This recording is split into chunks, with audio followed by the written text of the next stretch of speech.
Hello guys, and welcome to the VR Inside podcast. So this is episode number 6, and so if you don't know, this is a weekly VR talk show that is live streamed every Saturday on Nathie's YouTube channel. So you can tune into the show live at 4 p.m. in Europe, 3 p.m. in the UK, 10 a.m. Central US, and right now for me and Anthony, we're 7 a.m. Pacific time I'm in California, so it's a bit crazy. We're all running from different time zones, but we're making it work. So if you missed the podcast for whatever reason, then you can catch up with it every Sunday, where I upload the whole show to my own YouTube channel, Virtual Reality Oasis. And I'm also really excited to announce this week that the podcast will be available on Google Play Music, and also by the end of next week, it should be available on iTunes. So that is super exciting. Thank you very much. The first 4 episodes have been uploaded, so you can catch up if you've missed the live streams, and you can listen to them on your way to work or when you go about your day-to-day business. So if you've got any questions for us during the show, please put them in the comments, and we'll try and sort of pop in every now and again. And if there's a decent comment, then we'll try and put it into the show. So I just want to quickly introduce you to everyone. So we have Nathie, who is very kindly having this show on his channel. So he is an awesome dude. But for some reason, the mailman seems to hate this guy, because he cannot get a package without being destroyed, delivered to his house. So thank you, Nathie. No problem. We have got Austin, the Brometheus. Apparently his new catchphrase is choice, and it goes like this. Choice. According to his... a little something like that, ideally, is what you want. According to his new YouTube banner. We have got the King of the Rebels, the RowdyGuy. Hey, man. I feel like you missed a trick there, dude. You should have called them the Rebel Alliance or something like that. The Rebel Alliance. Okay, so we've also got Anthony. So he's our very first guest on the show and first developer. So Anthony is from Cloudhead Games, so very warm welcome to you. Thank you for joining us. Thank you. Happy to be here. So unfortunately, Frank can't be with us today. So he missed last week's show because he had overdosed in VR, and he seems like he hasn't quite recovered from that. So he's still stuck in the metaverse. We're trying to dig him out and break him free, but it's just not working right now. So if you're out there, Frank, and you're listening, please, bro, come talk to us. And last but no means least, myself, the host of the show, Mike from Virtual Reality Oasis. Apparently, according to everyone that talks about the show, I'm just the bald guy. So yeah, that's me. That's true. So You're famous. Shave off our hair. Congratulations. Yeah. Wow, that's nice. Yeah. So guys, we've got some really cool topics to talk about today. We've got all the announcements from Oculus Connect, which is where I am at now. I'm in San Jose, where the Oculus Connect conference was. I was super privileged to go to the show. It was such a cool experience. So we've got the Oculus Go was announced. The new Santa Cruz prototype update was shown a little bit. We've got some new software announcements from Oculus. We've got the PSVR anniversary, and obviously we're going to talk about Anthony's game, which is the Gallery Episode 2, Heart of the Emberstone. So we've got a really cool show coming up for you guys today, so I hope you guys enjoy it. So I just want to go around and just say hey to everyone. How you all doing today? You having an awesome day? Oh, hell Definitely. yeah. Hell Early, yeah, but yes. So yeah, me and Anthony know it is early because I had to be up at 6 a.m. for the show. Obviously, being Pacific time, it starts at 7 a.m. for us. So it's a bit crazy, but we're just rolling with it and seeing how it goes. Everything for the podcast, huh? Oh yeah, exactly right. Sacrifice has got to be made, dude.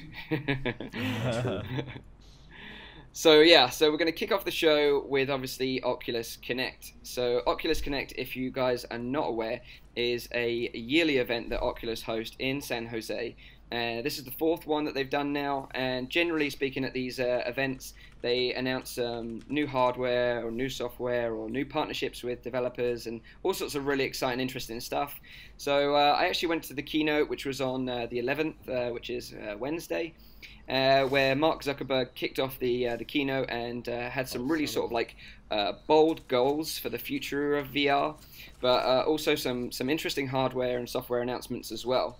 So those bold goals were, let's get 1 billion people into VR. So that's a pretty big goal, right? If you're going to have like a squad goals, like right? This is what we're going to do. That's a pretty big claim, and it's going to be interesting how they live up to this. But what do you guys think of that? Getting a billion people into VR. Do you think this is going to be something that's going to be possible, or I'm not sure? Yeah, I guess so. It's not going to happen eventually in like 6 months, but yeah, I guess. I mean, Facebook can advertise this on their platform as well, you know. So they can make it grow real fast. So I think it's possible. Yeah. It's also a difference, of course. Like, I mean, like, because Facebook wants to go for the more like social experience. Yeah. So from that point of view, I think it's more logical to get like so many more people in there. But if you're talking about like the real high quality, high end headsets, I think it's gonna be a hard job to do. Yeah. Right. And this is what is so interesting about like the Oculus Go announcement, right? Because it's kind of it's a standalone headset, and it sits kind of alongside the Gear VR in like the kind of mobile market. So it's still based on an Android platform, but it won't require a phone. So you don't need to like have a Samsung or an Android phone now to like slot into your Gear VR and then waste your phone's battery like enjoying some VR experiences. This is going to be completely standalone with its own display, its own processor, and also built-in audio. So this is the kind of thing I think is really going to be important for VR, because I think the problem with VR right now is that we're kind of like at the enthusiast level, and we're all early adopters to this brand new and exciting market, right? But we kind of have to suffer the pain of like being the guinea pigs for this awesome experiment, in that we have to kind of go through setup procedures, and there's a lot of like setup with sensors and lighthouses and all this kind of stuff to make sure you've got like nice tracking. But something like this is just a case of you turn the device on, you pop it on your head, you're in the experience. And I think that's what we really need right now. Yeah. Oculus has the best chance, I would imagine, of all of these like standalone wireless headsets that are trying to come out. I would imagine Oculus. People already know the name Oculus, and Palmer Luckey made such a name for himself in the VR world. I feel like of all these random companies coming out trying to make new headsets, at least this one makes sense, because you've got this established brand trying to make a way more accessible platform. I don't know what this is going to cost, but I imagine if it cost a significant amount less than like an Oculus Rift, this could make a big splash. I mean, billion sounds kind of ridiculous, but I definitely could see them making a huge number in terms of more people reached, or more people willing to reach out to it. Right. I think it's good to look at that billions number in context too. Zuckerberg obviously has a history with that 1 billion number being Facebook's number in 2012, right? And just recently this year they reached 2 billion. So what he's saying with 1 billion users is he wants it to be essential tech. He wants everyone to have it, right? There's 2 billion people on Facebook. There's 2 billion people that own smartphones. If we get 1 billion with VR, that means it's everywhere. It's in, right? It took Facebook 5 years, I think, to get to that point. So maybe he wants it to take 5 years for VR to get to that point. I don't know if that's going to be possible, but it'd be a nice little rate, wouldn't it? Absolutely, absolutely. So it's interesting because this Oculus Go headset, it features orientation tracking, and it will ship with a 3 degrees of freedom controller. So it's not kind of like what we're used to with the Oculus Touch, but it's a good start, right? And especially like if you're just trying to get people into VR and that are very new to it, this is a nice way of going to be able to play some nice games, run some experiences, experience movies in VR as well, like through Netflix platform. It's interesting though in the design of the controller for this particular Oculus Go headset, which is obviously the lowest in terms of like the barrier to entry in the announcements that they made, that it doesn't really have a grip button. It just has a trigger button, a trackpad, a home, and a back button. That's it, and it's just one controller. You don't get two. So in a way, I think you know, developers are going to have to be very creative in how they implement games, you know, with this sort of platform, because. But again, do you think it's like when you says, for example, that 1 billion number? Do you think that is directed at the gaming market? No, and this is my point, because like that's the thing, yeah. Because like I think with this, the Oculus Go, I think it's going to be, like Anthony said, very focused on social. So I think Facebook Spaces is likely to be integrated into it. And if you think about like how FaceTime is such a great way to communicate with people, like especially if you have friends and family that live overseas. Well, this is where I think the Oculus Go will come into its own, because I think you're going to be able to put the headset on, have that meetup and connection with someone, but also have that feeling of presence, that they're in the room with you, because that's what they're trying to build, right? This kind of like level of immersion where you can talk to someone and it feels like they're there with you. And I think this is where it's going to come. That's exactly the thing. Because I see it as a very different device as the Oculus, because the Oculus, of course, it's not like built in and all of that, but you can run much more heavier things on there just because it's running on your desktop. It's not running on your headset itself. So I think indeed that the device that they're bringing out now, the Oculus Go, is much more directed at like a completely different audience, of which are probably gamers as well. But it's like it's different. It's going to be a different device, not directed at. I mean, I'm a gamer, of course. That's why I say this. But I think from a gamer's perspective, a device like this is not something that you would get for games. You would still get an Oculus and a PC. You're right, but then again, you're right again in that they haven't designed it for us. Like we're like super enthusiasts, right? We want the best possible VR experience, and we don't mind having a crazy expensive PC or having like a setup procedure. Whereas this is like the barrier to entry for everyone else that maybe hasn't even heard of VR or doesn't even really know it exists. Yeah, it's more like an introduction to VR, and it's also for people that are like, if it's something social, then it doesn't need that much power, you know? Yeah, exactly. So, yeah. Even looking back at that keynote the other day, 90% of that, what they were talking about was not games, right? They talked about social, they talked about hardware, they talked about developers, all of that thing. Facebook, in its very nature, wants to connect the world. And that's a very broad challenge for a VR headset, which right now is being kind of guinea pigged to gamers, because that's where there's lots of innovation in tech. But definitely the goal is to bring VR out of just gamers, bring it into the everyday homes. If you look at what Gear VR is doing, right, a lot of the top selling apps and software there is videos and other kind of apps, and like not necessarily gaming, right? So that's where they already kind of have that market on mobile VR, and I think the Oculus Go is ostensibly a step up from mobile VR because it doesn't have the requirement of a $700 phone. You're exactly right. You're exactly right. And this is the thing, like this is going to be $199. Yeah. So, like you say, how much was Gear VR when that first came out? So I think it was less, but you obviously required like a decent smartphone to run it, which is another expense. Yeah. So if you're a kid or you want to just get into VR, like this might be a nice way of introducing yourself to it, you know? Also, I just went to look up in 2016, it says that there were 6.3 million VR devices sold, and Samsung Gear VR accounted for 4.5 million of that. So it's like, it makes sense for Oculus want to step into this more like, okay, we don't want to go mobile because I guess Samsung Gear VR already has the entire market on hold for that. But if you want to step back and approach way larger group of people, then you could do this. You know, you can make this standalone platform. They already have the name, so it makes sense. Don't forget that a lot of those Gear VRs, they were also added to the phone. If you bought a new phone, you would get a Gear VR for free. It's true. Yeah. So that's probably a large portion of why the number's so outrageously high compared to the rest of the market.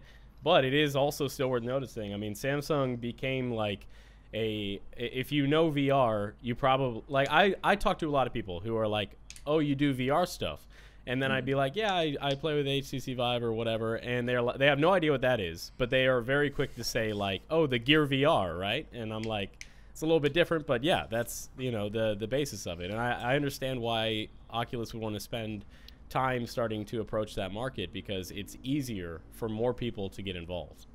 Absolutely, and this is a device that still runs on the Android platform. So it is essentially mobile, but it's just all built in. And this is the really smart thing that they did as well, that all the Gear VR apps are going to be available on Oculus Go from day one. So, you buy the headset, you've already got like a library that's been around for a year or so. It's got some really nice applications on there. So it's going to be really, really interesting to see how this does. It's going to be shipping to devs in November. And it's going to be available to consumers like in early 2018, like I say, for $199. So they ship it to developers first, because like with the Oculus Rift DK1 you could actually buy one, and with the DK2 as well as a developer. So they only sent them out. Is it that like exclusive? Are they trying to just keep it away from everyone until like the devs made some good stuff? All they said was that it was going to start shipping in November to devs. They didn't say like you said, the DK1, like they sort of sold it as a prototype, sort of, a developer kit, but a lot of consumers bought it as well, right? That were just really intrigued. But yeah, I don't think you're going to get the opportunity to do it this time round. You're going to have to wait till early 2018. But there's like one interesting thing about the Oculus Go is that there's something built into the strap, right? Yeah, that's right. So it's got built-in audio, and it's got a similar design that we'll come to again in the Santa Cruz update. Is that they've kind of like dropped the design of like having over-the-ear headphones or even like dangly in-ear earphones, and they've kind of got this like built-in audio into the strap. We're not quite sure how it works just yet, but the guys from Tested were saying that with their Santa Cruz stuff, that they seem to think that the drivers might be in the headset itself and the audio might be channeled down some lanes in the actual strap to come out near your ears. So it's not like kind of completely like sealed in, because people around you can apparently hear what's going on. But that's, again, a nice way of integrating audio into your device. Yeah, absolutely. The thing that bothers me most, I think, is the fact that, people around you can hear you. But when I play VR, there's not often someone around me. But it's more annoying that you get like background noise also coming in, I think. Yeah. No, that's true, because you want to be immersed into the game, right? You don't want any outside distractions. But yeah, it'll be interesting to see people in the chat what they have to think of the Oculus Go. Is anyone in the chat that doesn't have a VR headset right now and wants to experience VR but sort of jump in at the ground level and sort of see if they like it or not, and then they can sort of upgrade maybe later on down the line. So I'd be interested to see what you guys have to say about that. Yeah. But it's nice though. If you got an Oculus Go and there's like an app that runs really well on that device that is a social thing, because we haven't seen that many social platforms in VR yet that really work. We got Facebook Spaces, but that's not your typical hardcore like experience, if you know what I mean. What people do, like scrolling on their phone all the time. You can replace that whole like swiping to the left and swiping to the right and like this and like that and comment and do it fast. Like it needs to be a fast social VR app. So speaking about swiping to the left and right, are you talking about Tinder on Oculus Go? Is that what you want, Nathie? No, but their whole Facebook system on my phone works really well. I can swipe a video away and do things. So in VR, it's always a little more clumsy, if you know what I mean. It's slower. So if they can make that fast, because people wanna like and comment fast on everything they see. So that's going to be interesting, because I think they will bring Facebook to the Oculus Go, because they want to have like 1 billion users, right? Well, they're not coming from other platforms. I think that Facebook is like the main source for that. Of course, which is funny, by the way, because if you go on Facebook and you want to put an ad there, it's actually you cannot put ads directed at HTC Vive. It doesn't exist in their ad category. It's really? Facebook Oculus. I tried to do that before. I tried to like run an ad on my Facebook, and you can't select HTC Vive. You can HTC One, all the HTC phones, but the HTC Vive is not there. That's so hilarious. There's only Oculus. That's I guess that's competition as well. So it seems like some people do want to have a go. Someone also said that I don't need Tinder. Thank you. No, but I think that like I also feel like I want to have one, and I'm not sure. Like it's a total different market. You know, I don't think they are going to target like the whole social media market with the Rift right now. You know, they did it with Facebook Spaces, but in the end, a mobile phone is also something very like you can carry it around. So the Oculus Go totally fits into that like whole, you know. Yeah, exactly. And I'll tell you what, like when I was speaking to developers about this, because I was very interested to see what people thought about it, a couple of the devs were flying over from like the UK, for example, and they were taking their Gear VR on the plane with them so they could just like put it in. They're completely blocked out from all the plane noise and everything else that's going around them, and then just watching like Netflix or like movies in their Gear VR. But they were saying sounds like that was a real geeky flight. Yeah, yeah. Well, it's a 10-hour flight for me, so... But yeah, you've got a screaming child on the plane, you know, you want to kind of block all that out and just focus on like a film, get through the flight. So, you know, that's where I can see this is going to be really great because you're not going to be like draining your own mobile battery. You can just use the Go and have, you know, a few hours, I guess, in there and watch some movies and just be completely immersed in that world for a little while. If it blocks out the audio.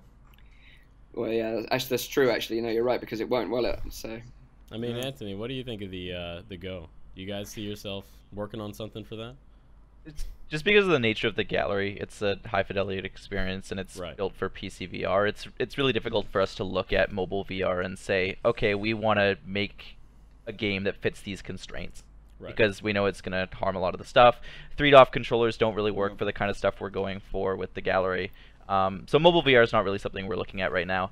That said, I think the device is great. If it can usurp what the Samsung is doing right now with the Gear VR, well, I guess Oculus is technically doing it because it's their hardware, but if it usurps the Gear VR and becomes that low-tier VR headset, that's great because standalone is good. Standalone is the future, and I think the headset's a good idea. The Oculus Go specifically. Yeah.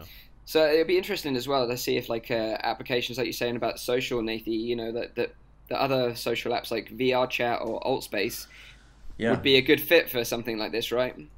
That's true, but I also think that gaming-wise, like you know that Facebook has its own games, and that's like let's say your target, for example, a house mom that plays Candy Crush and stuff like that. So that's gonna be a part of it too.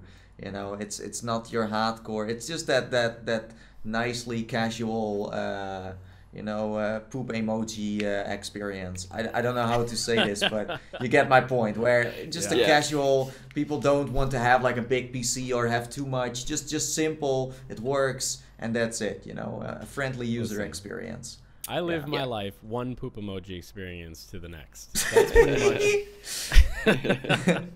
Yeah. Okay, so this kind of brings me on nicely to the next hardware announcement because so we've got Oculus Go, which is kind of very much in the sort of mobile camp, but this is kind of like the next step in mobile and standalone, and that is the Santa Cruz prototype. So we've seen this before. It was unveiled last year at Oculus Connect 3. This year they've added more to it and they've released a little bit more information about it. They've showed some nice videos of it as well. But again, it's completely untethered and standalone. It doesn't require a PC to run this, but it's going to be way more powerful than the Go. So if you think of the Go as like the kind of entry point, this is kind of like right in the middle between the Go and the Rift on PC. So if you can't afford like a super powerful PC, but you want that kind of immersive experience that the Rift offers in terms of like one-to-one hand tracking and everything else, then this is kind of what they're aiming for with the Santa Cruz. We don't know if it's going to be called the Santa Cruz eventually. I think it's just like a kind of like a project name right now. But essentially, it's just like a kind of really, really more powerful version.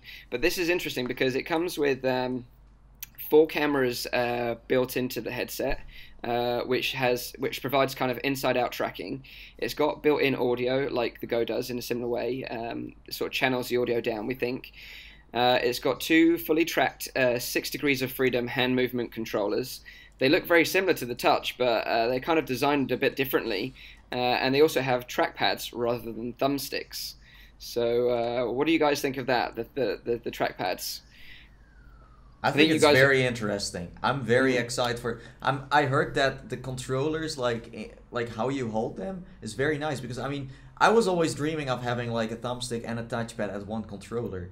Because for walking around, for example, I'm not sure if Oculus wants to go more into the movement of VR, but like you can move around with the thumbstick and like scrolling through a menu, for example, in a game is very nice. So I like the combination. I'm not sure if it's like it's double down now, where you have like on the left control you have the thumbstick and a touchpad, and on the right one you have the same. So I'm not sure why you have it double. You know, it's kind of like too much, but.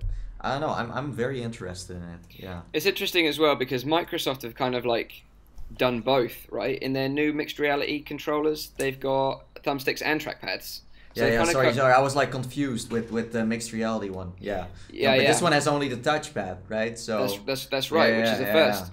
Yeah. It's a first for Oculus in terms of using like the trackpads, and like you said, they essentially look like the touch controllers but without the thumbsticks. Yeah.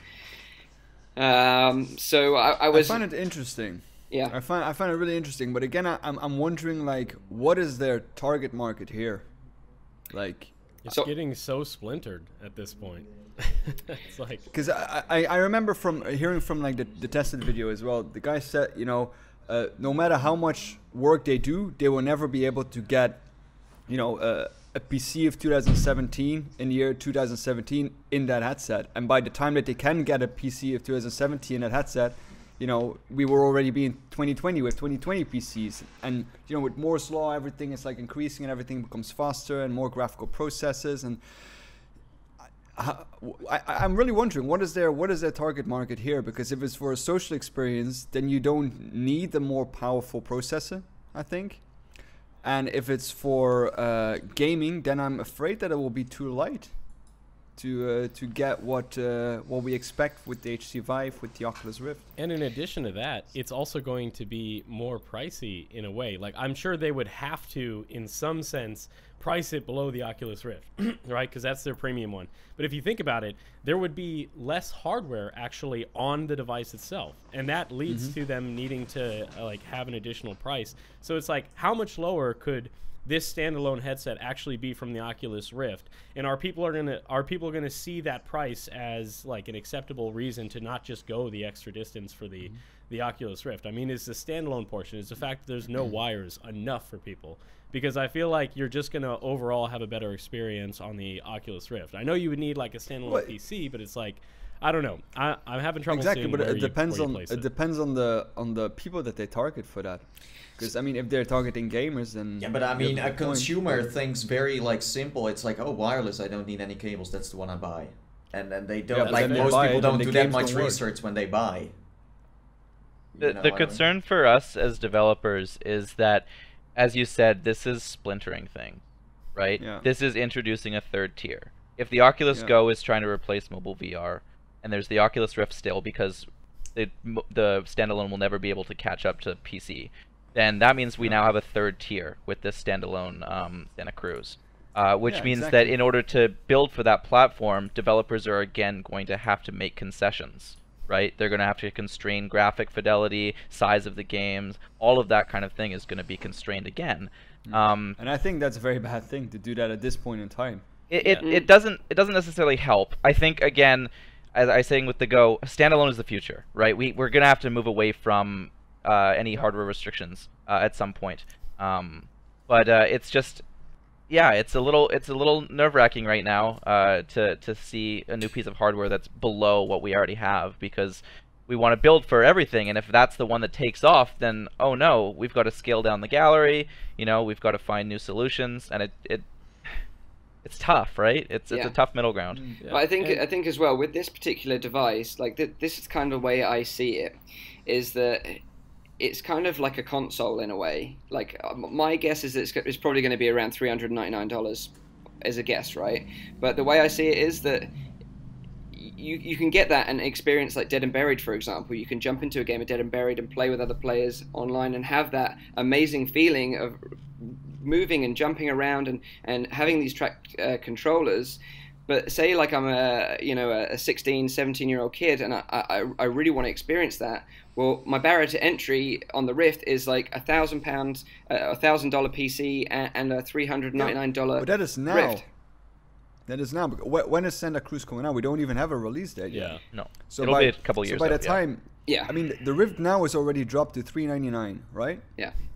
But by the time that Santa Cruz maybe comes on the market, how much will an Oculus powered PC still cost?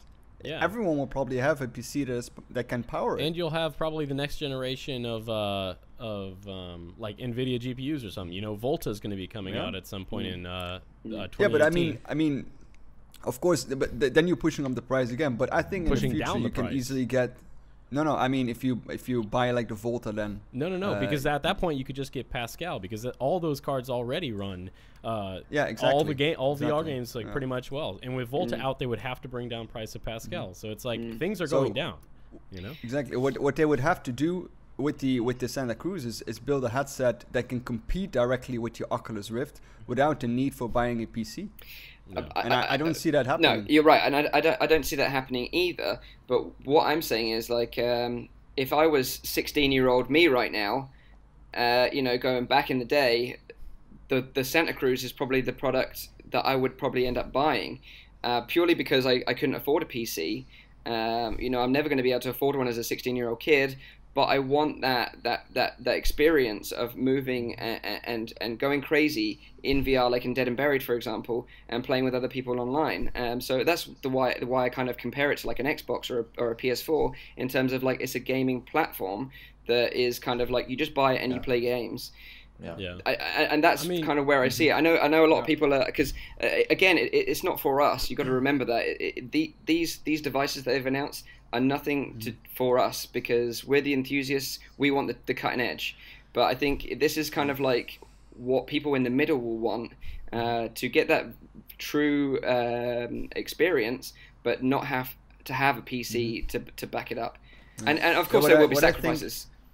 What I think that Austin and myself mean as well is that by the time that it comes out, it will be hard to find people who don't have a VR ready PC already. Because if it's made in the past, that's true, but not everyone is. years. But that's the thing. Not everyone is a PC person. So even if best PCs are out there, some people are not interested in having a PC. They just got a laptop. They got maybe their phone to do their like agendas on, and that's it. So not everyone. But even laptops, if you buy a laptop now, it's VR ready. Yeah.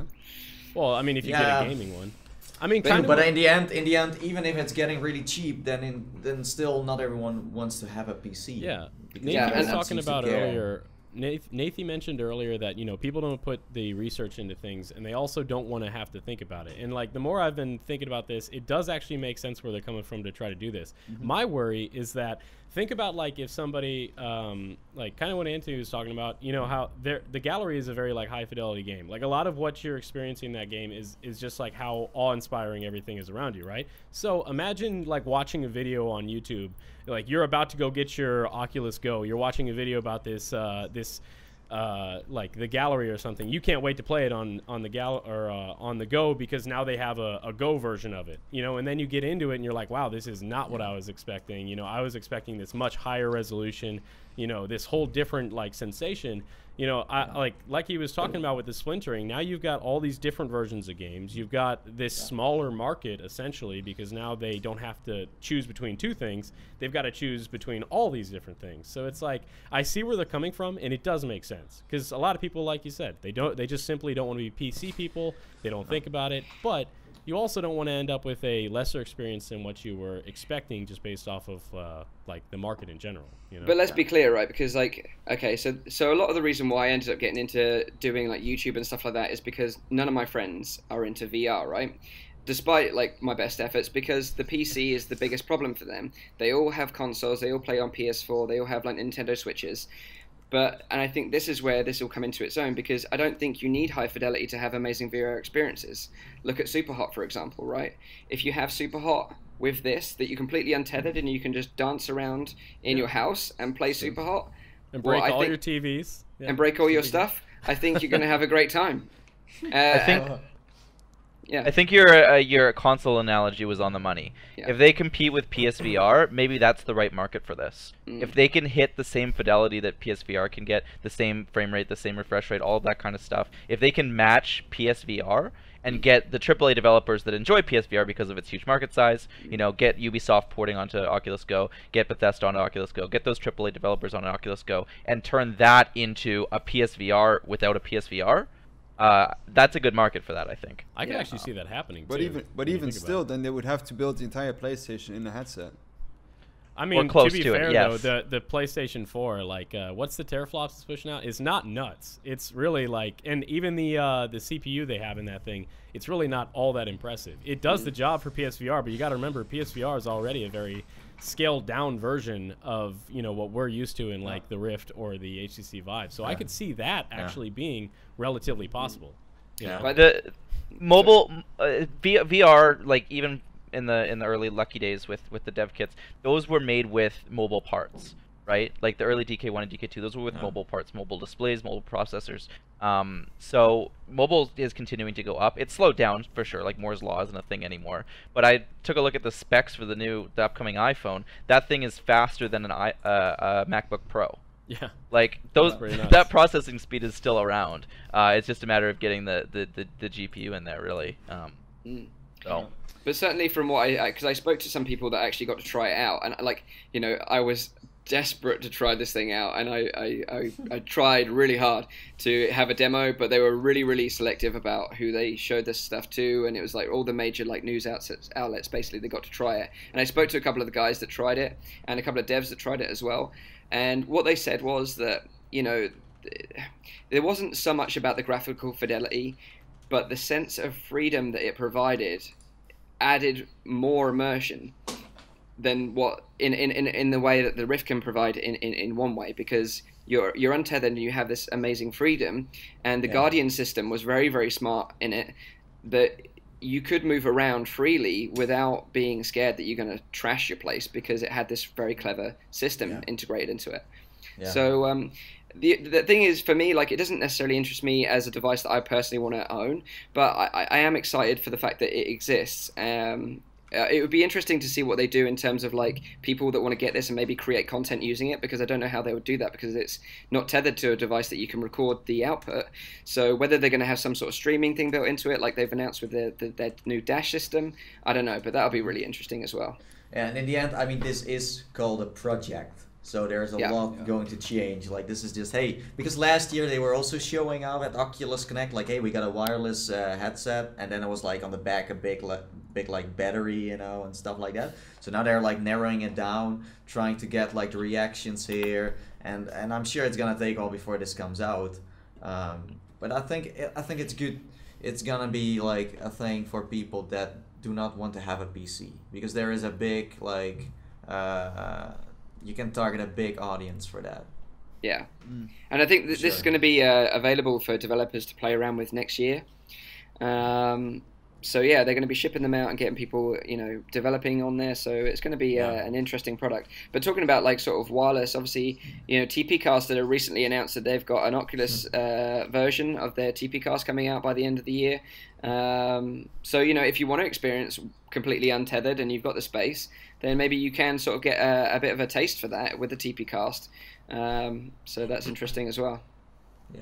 Yeah, I think that the freedom of like playing without cables is like a big upgrade, and then the rest was like a downgrade, will like kind of fade away. Like you kind of accept that, like, hey, yeah, I can have no cables, but then maybe less like great experiences, or like less how do you say that, like with just VR and PC, it's like extremely cool and you get like nice graphics and a lot of possibilities. Well, with this one it's gonna be less, but not in a way where it's kind of, you know, you can just yeah, I think it makes up for its lacking in fidelity in other areas, definitely.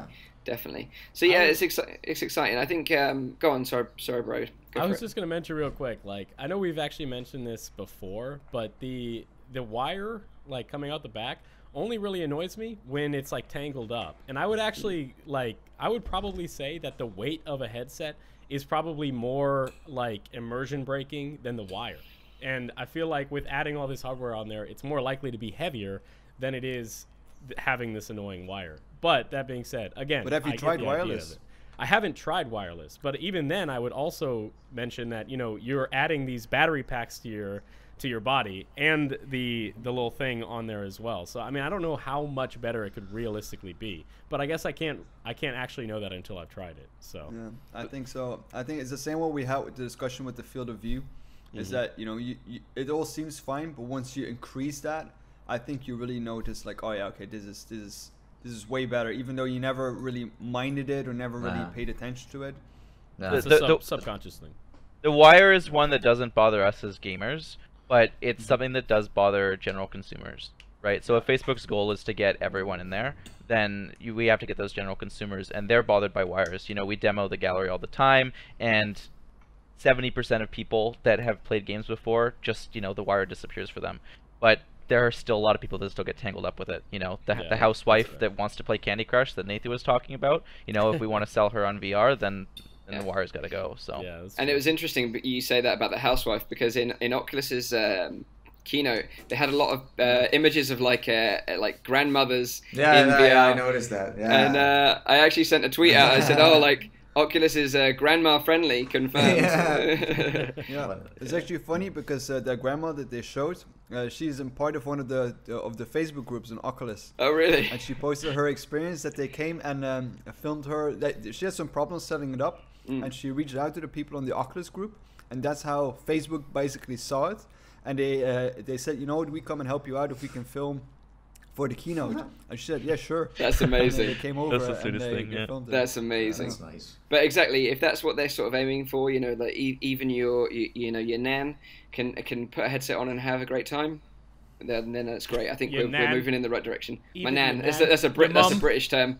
Yeah. It's really cool they used like a real grandma, because first I was like, hey, this is gonna be like a stock footage grandma that uses VR and has no idea what she's doing, but it's actually a real legit grandma. That's really nice. I like that.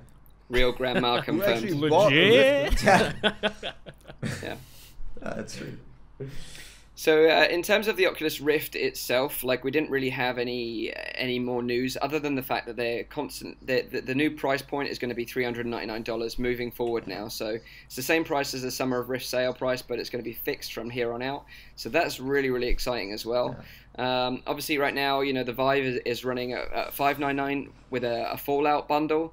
But it obviously doesn't include that deluxe audio head strap. So, if you want that built-in audio, it's an extra $100 as well. So right now, I would say it's the best deal in VR.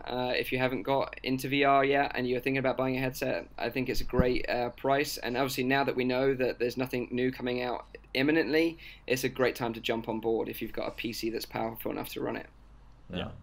Yeah, for sure. I think that next year it's gonna change a lot, because we got so many headsets. It's gonna be a Wild West. Like we've seen now this Wild West going on already, where no one knows what kind of headsets there are anymore.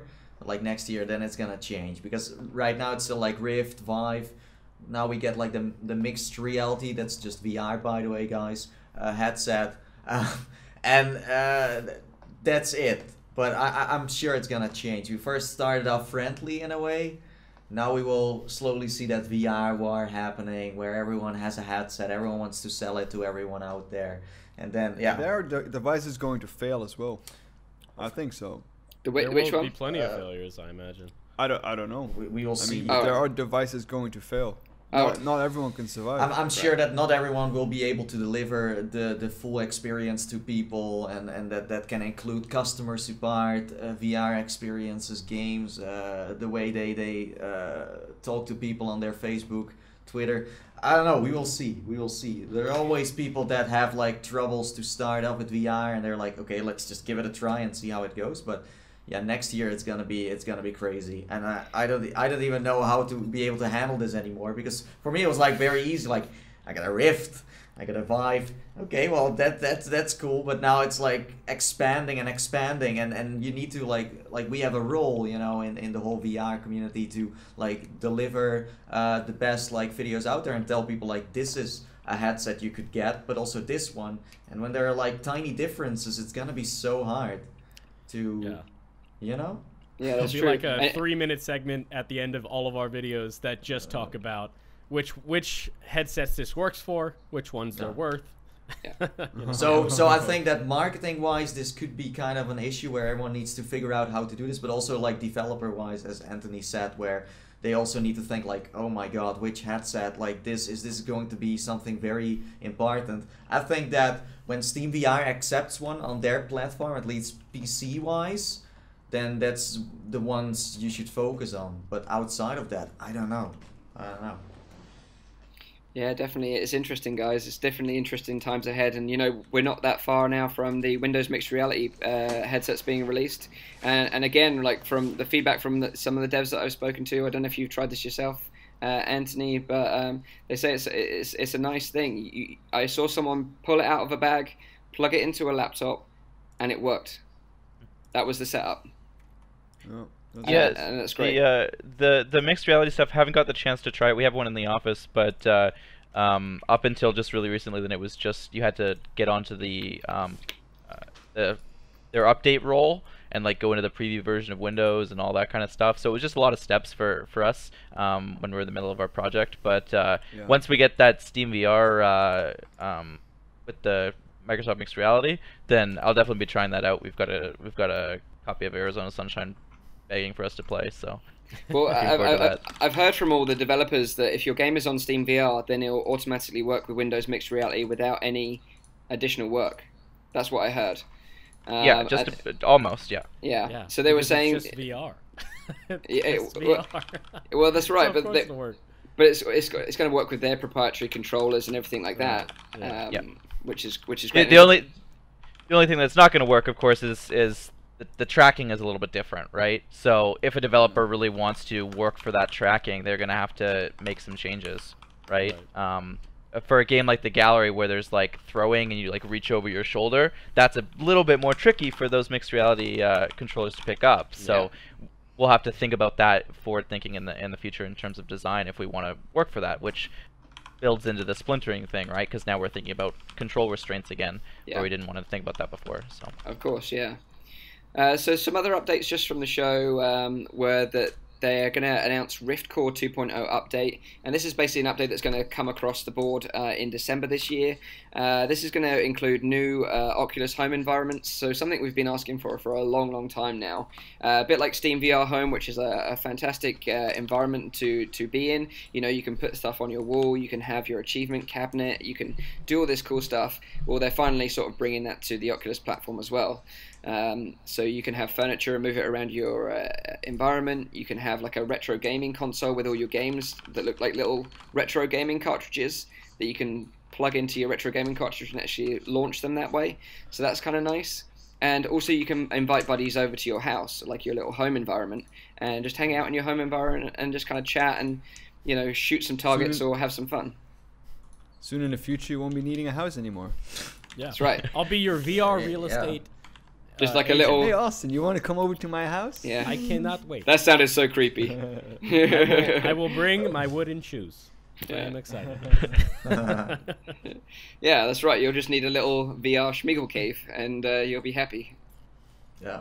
You can also just simulate your real house and then make a VR version of it again. But then it looks cooler with all the furniture you always wanted to have and all the biggest television and everything in there, you know. That would be nice. Like, hey, I got a hobo house and now I go into my highly expensive house that I always wanted to have. Yeah, that's right. So also... Show my crib. Yeah. Like, what is it, like Grand Designs? Yeah, like the cribs, like the MTV one. Yeah, like, oh, hey guys, this is where the magic happens. Yeah. This is where the magic happens. Welcome to my crib. Yeah. Show you how we live. So the other update that they announced as part of the 2.0 update is Oculus Dash. Now this is actually quite exciting, especially for us as content creators, because what it kind of looks like, and this is kind of the way I describe it, is like it's like Oculus's version of like Minority Report, in that you can kind of bring up the menu now and have all these like multiple displays. And these are like virtual displays. They're not tied to your hardware anymore. So even if you only have one monitor, you can have as many virtual displays as I guess your PC can handle. But for me, it'd be like I could record my gameplay, have like an OBS window here and see what I'm recording, have some like live chat, maybe if I was doing a Twitch thing, and you know, have some other stuff all around me that I can record with all at the same time. So that's quite interesting for me, and I'd be interested to see what you guys think of that. Yeah, I love that. I mean, I know in the HTC Vive they have a pretty decent, little window, but the way they make this look so futuristic is a big step up. I mean, like with the HTC Vive, for instance, like sometimes you'll pull up that desktop screen and it's like kind of funky, or it depends on the resolution of your monitors or how you have it set up, and if you have them like scaled the wrong way, it just simply won't work at all. So it's like, if this dash thing works the way that this little trailer thing is making it seem, that'd be great. I mean, I would definitely be interested in something like that. Yeah, so that's going to be a free update in December. So just other very quick highlights from the show. I actually got to meet Palmer Luckey. That was just like the most surreal experience ever. He was just such a cool dude. Like, my mate tweeted me and he was like, dude, you are not going to believe this, Palmer's at the show. And I was like, I can't believe this. So I had to go and find him, and he was just on the concourse with like everyone else. He had a little crowd around him, and he was wearing his like Hawaiian t-shirt and his shorts and his sandals, and yeah, and he was just like taking questions one at a time from people. People were being like super nice about it. And he was talking about all sorts of stuff, crypto, VR, other bits and pieces. But it was just so cool to see him there. And whatever people think of him, I still see him as the father of VR. I think without him, we wouldn't be here where we are now. So it was super nice to meet that guy. Did you ask him if he paid for a ticket?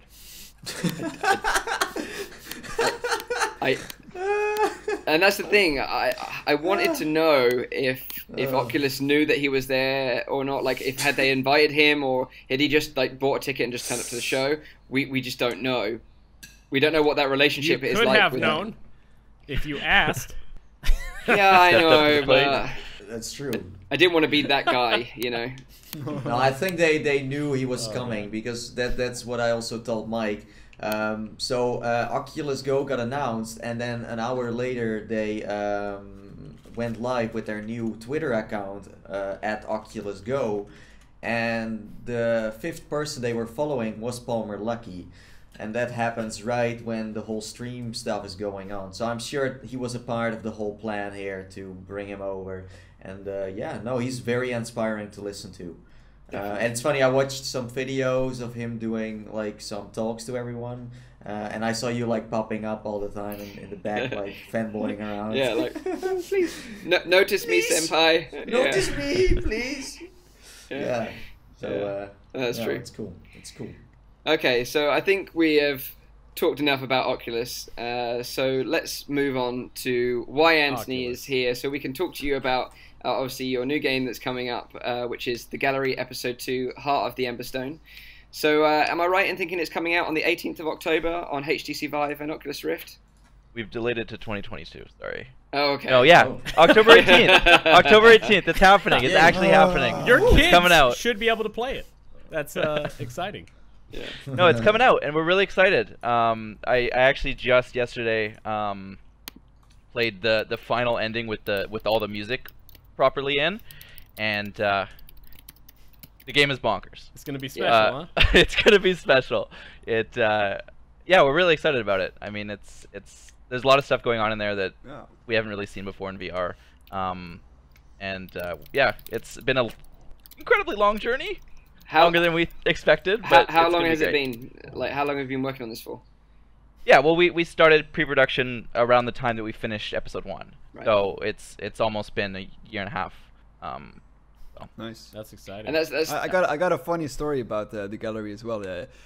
Before I started my YouTube channel with like the HTC, the gallery was the first one I ever sent an email to, like, could I maybe try the gallery out, please? And it was like 3 months before release or something. I sent you guys an email. Yeah. But you guys still replied to me and it still said, oh yeah, sure. Well, once the game is finally out there, then we might be able to send you a key. I never got and a it was response. actually the first.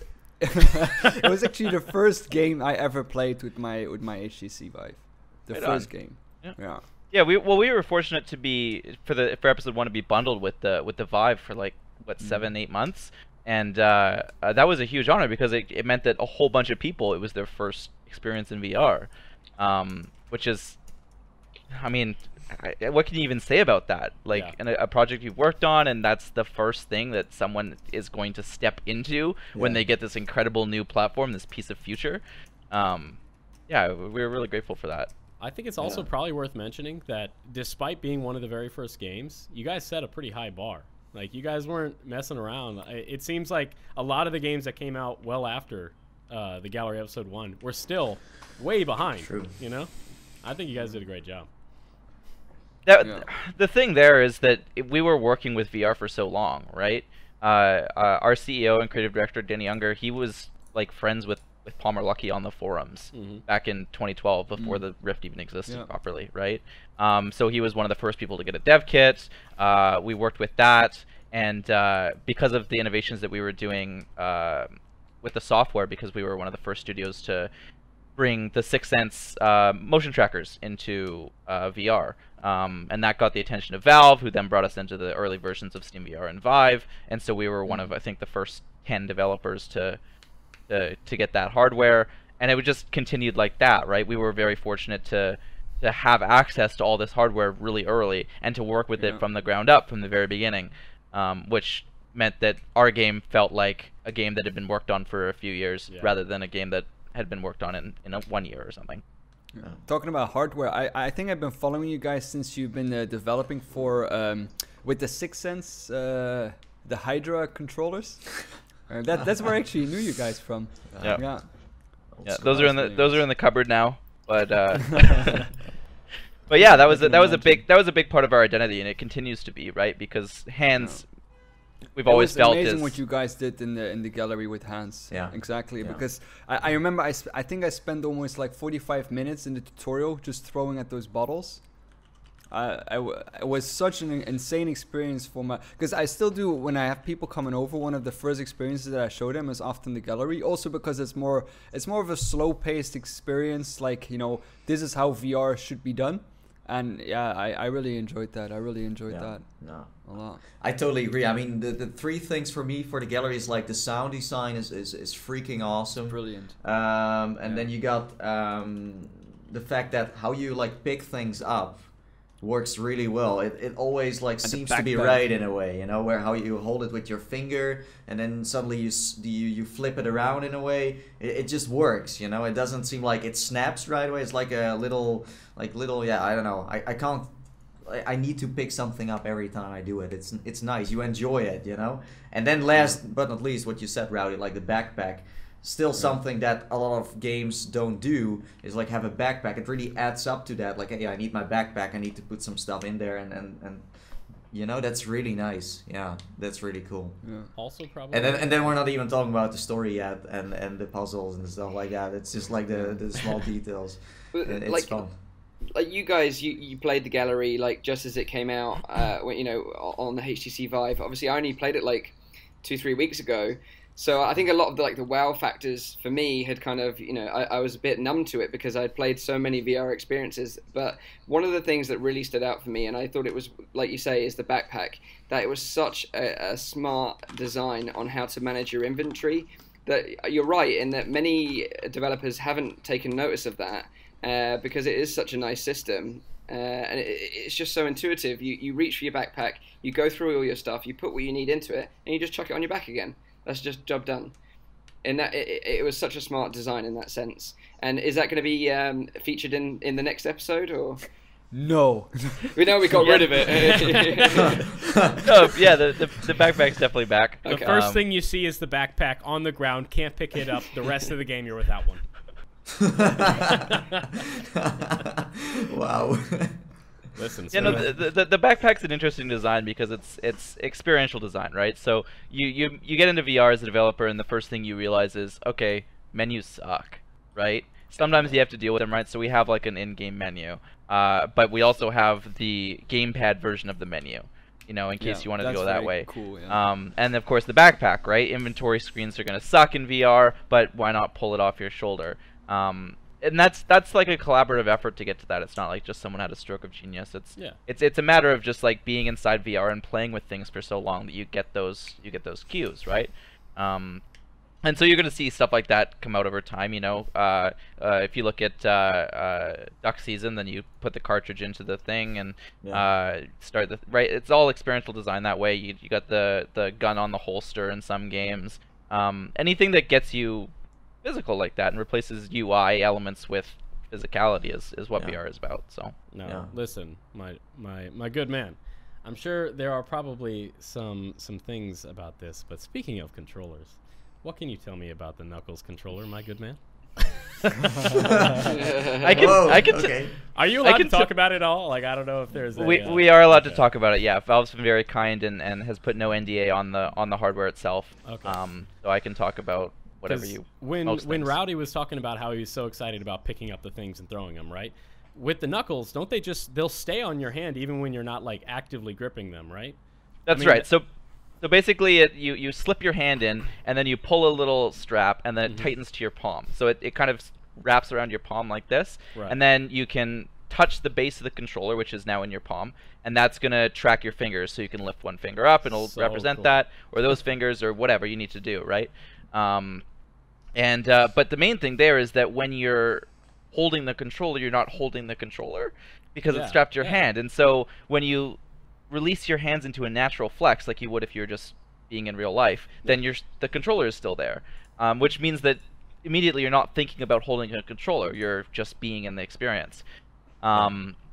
It makes it difficult to design because we're so into hands, right? And so we had to reamp our entire hand animations to have individual finger animations and all that kind of thing in order to support in the future individual hand animations for every item you grab, so that your hand will naturally wrap around things depending on how you're holding the controller. So we've developed that specifically so that we can get that implementation in the future, because it's hugely important, and you want that to be represented properly.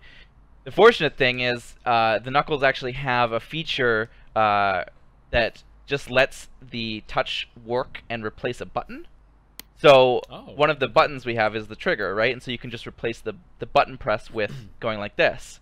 And so in episode 2, then you have this really cool new power, and instead of pressing a button to use it, you just kind of use your hand if you have the Knuckles, which is kind of great, and it feels super. It feels perfect. It feels perfect. And it's you wouldn't think that it's going to be such a marked difference from holding a controller and doing that motion to like not holding a controller and doing that motion, but it is, and it's really really cool. So that's so sick. How hard is it actually to have both the Knuckle controllers and the Steam controllers work for the same game? Is it fairly simple, or is it really like a different model and you need to start all over again? So out of the box, all of the inputs are mapped. So all of every button press and every gesture and whatever, it's all there. It's tracked the same way. All the inputs are there. The only thing is that, of course, the Knuckles have additional features, the finger tracking, the individual finger tracking. And so we have that in, obviously. It's just a matter of designing the game so that it supports handholds that way, which we haven't got to yet because we have to finish the game first. Right. Yeah. But so if you want your game to work with and the Knuckle controllers and the regular Steam controllers, the regular VIII controllers, the buttons that you can't map, you need to find a different solution for no, there's no buttons that you can't map. I mean, if you want to develop it just for the Knuckles, then you can do that, right? And then you would have the individual finger tracking. But like, and that wouldn't be supported by the VIII, obviously. But anything that already supports the VIII is supported by the Knuckles because all of those inputs are there. So it sounds like they made it actually pretty easy for you. I mean, even if you didn't want to do anything, theoretically, I guess it would still work out of the box. You would just not have extra features, is what you're saying. Exactly. Until the developer puts in the extra features into their game, then you wouldn't have the extra features of the finger tracking. But yeah, out of the box, you can play literally any game just because it's mapped, right? So the grip button on the VIII controller is on the side of the controller. There's a little button on the face. The trackpad is there. There's a trigger on the back. There's a menu button on the side again. Like, it's all there. That's so awesome. How well does it work movement-wise then? Like, if you want to walk around or if you want to teleport, like, how does that like feel? I think you guys tested also like walking stuff. So the trackpad is a new version from the hardware that's in the VIII controller. and so it's immediately more sensitive. It works better around the edges in particular, I noticed. The Vive sometimes falls off when you get your finger on the edge, but this one doesn't. So all of that stuff works just as well, if not better, than the Vive does already. That's awesome. Yeah. Okay. We got a couple of questions from the chat as well, actually, about the knuckle controls. One is the grip controller better than the Vive, or is it the same maybe? Is the Knuckles better than the Vive? The grip. The Knuckles grip. The grip. Okay, so there's two things. There's the grip button, which is on the face of the controller. So in order to reach that button, you kind of do like a little pinching motion. Oh, okay. But then you can, of course, replace the original use of the grip, which is to pick things up or to interact, and you can replace that just by touching the base of the controller. Actually gripping, right? Okay. Yes. And so that's immediately better in my opinion, because you're not using an interface, you're just using your hand. But also the grip button works fine because you still have a pinching motion, so it's still kind of like you're grabbing something, you're just pinching it. Yeah. And then another question, of course, separate from those finger tracking and those grip detection buttons, does it have any additional buttons like the Vive had, like the menu button, the start button? Are there any other additional buttons on it? Every button that's on the Vive controller right now is on the Knuckles. So there's the Steam button, there's the menu button, there's the grip button, and there's the trigger. And you can click in the trackpad. There are no additional buttons. The only additional inputs are the finger tracking. The gestures, then, essentially, right? Yeah. But I feel like that in itself is more buttons in a way, because, like, think about this. If you wanted to do, like, a specific... Like, if you're casting a spell or something, right? You could have, like, a specific, like, finger input or something. Like, you know? And that's what's really exciting. It's like, instead of having to do some combination of buttons or something, loser, and then a fireball just comes out and destroys your opponent. Like, that's exciting. Like that sounds amazing to me.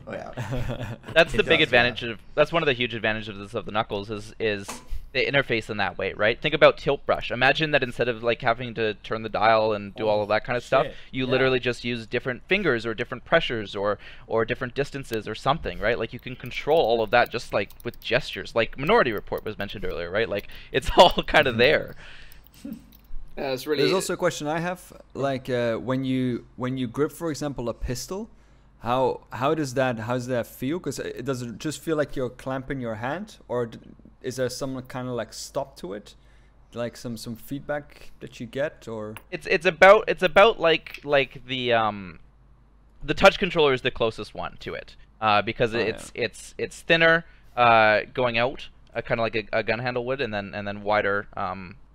Perpendicular to the player, and so it has that kind of gun feel to it. So you always, you feel like you're holding something if you want to hold something, and then if you're not holding something, you don't have to feel like you're holding something. Nice, nice. So going back to obviously the gallery, Heart of the Emberstone. I want to try and avoid some spoilers, because I would urge anyone that's kind of watching this or listening to this or in the chat that if you haven't played the first episode, to go and check it out, because obviously, you know, the second episode is going to start off exactly where the last episode left off, I guess. And there's some really, really cool stuff that happens. Again, I will try and avoid to spoil anything. But I would say, go check out the first one to lead up to the second one. Yeah. But obviously, in the first episode, you take the role of Alex, right? And right. It was interesting because I was like, it never is explained whether Alex is a boy or a girl, or maybe it is, but I missed it. Was that intentional? So it's kind of like not gender specific? Exactly, it's intentional. Yeah. Everything about the gallery is about making the experience about you. Right. That's strange, because I never thought about that. I always assumed it was just me, like a boy, like or a guy or a man.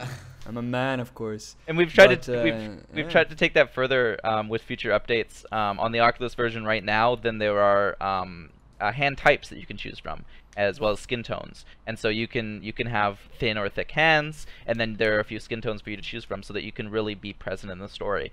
The name is gender neutral.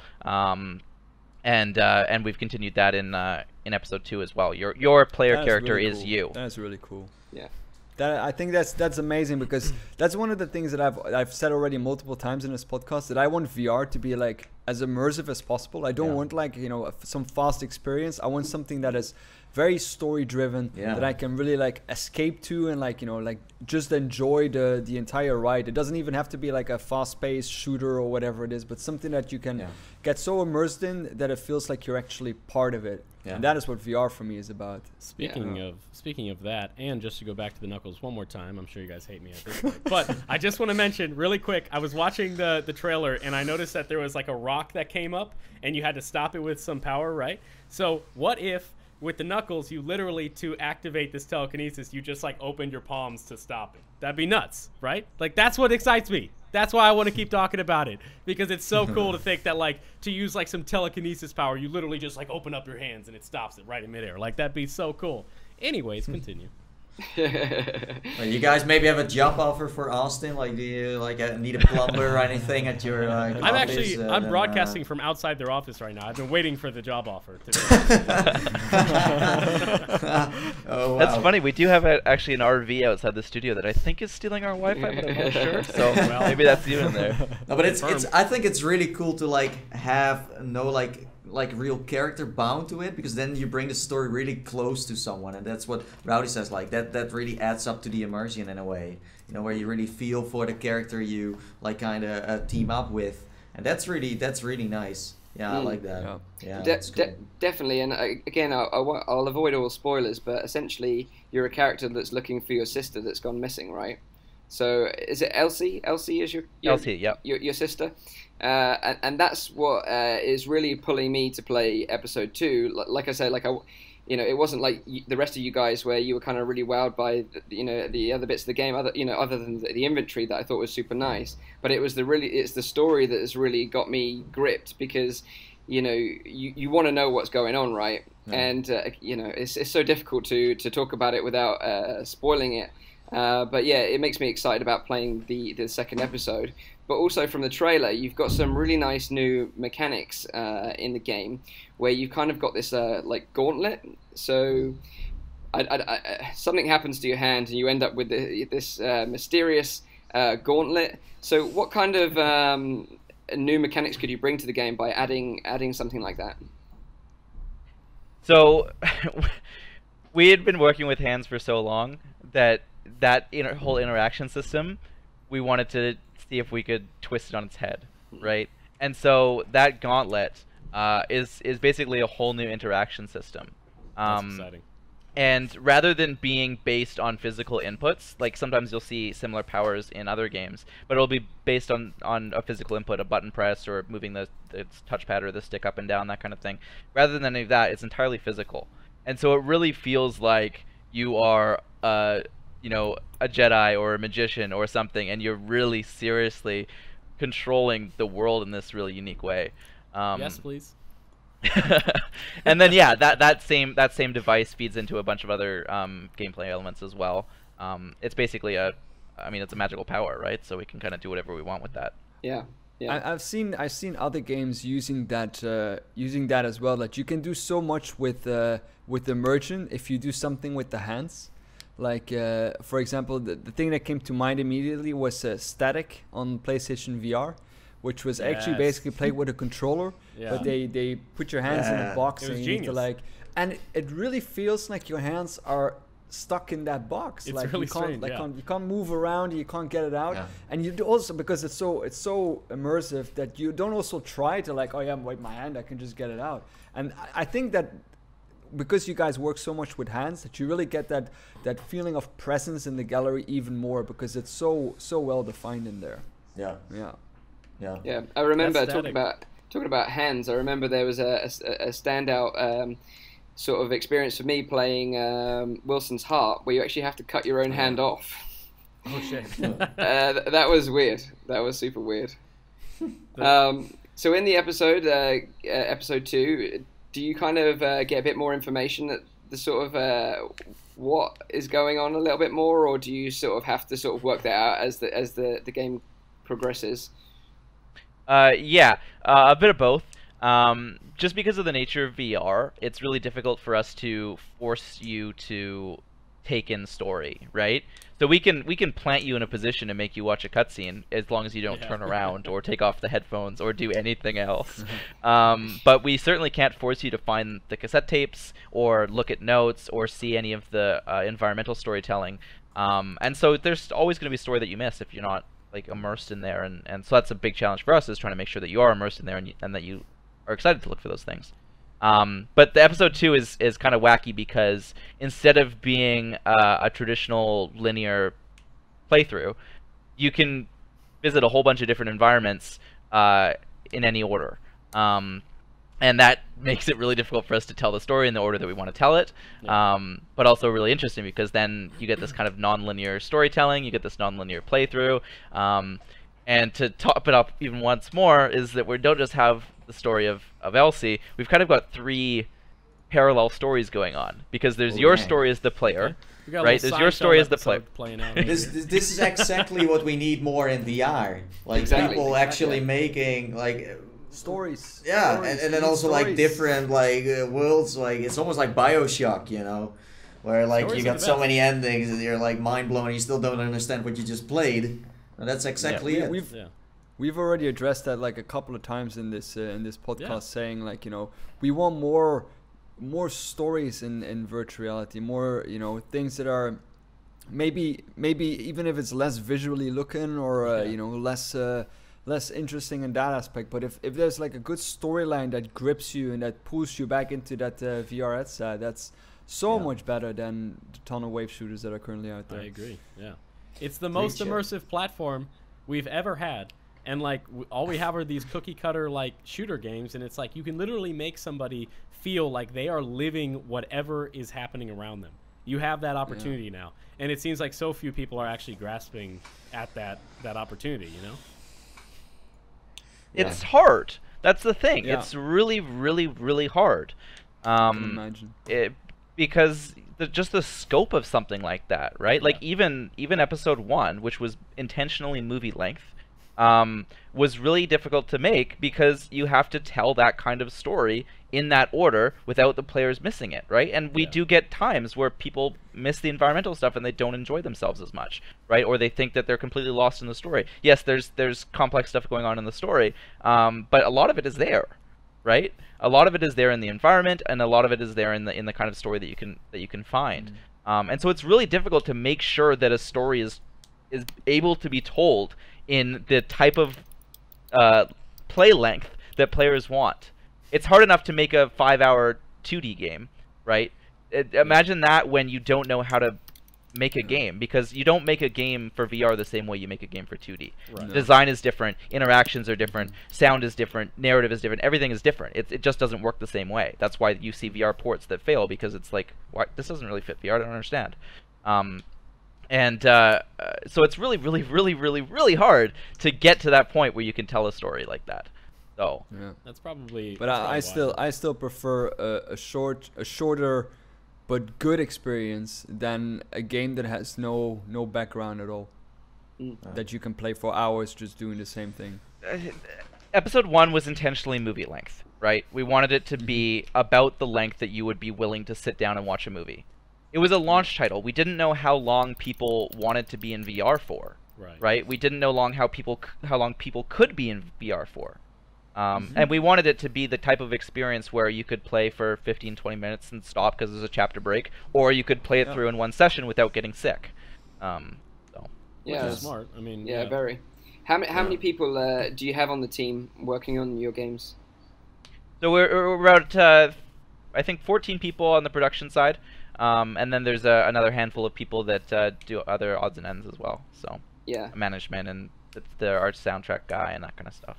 Yeah. But it must be been so hard for you guys. Like, if you are one of the first ones creating a VR game, you know, like, you have no one to, like, look at or spy at. Maybe a little bit. I'm sure there were more people next to you guys that were also got, like, approved by Valve to make something. But, yeah, you need to share experiences. Now. Yeah, now it's like we are still talking about the gallery, like you guys did set like the standard, and it's still like almost no one is going over that line. Like, it's very rare to see like something like the gallery, for example, out there, you know. So no, that's, I mean, and that's very Yeah, I don't know. That must be so hard to motivating as well. Yeah, as well. But like, as you said before, you didn't know how long people wanted to play VR and what they really wanted to have in the first place. So it's like just testing it out. So how did you guys do that? Like, did you spoke to, for example, the guys from Job Simulator, or how did you do that? Yeah, so almost everybody in that first initial wave of SteamVR headsets went on to create something, and almost everybody.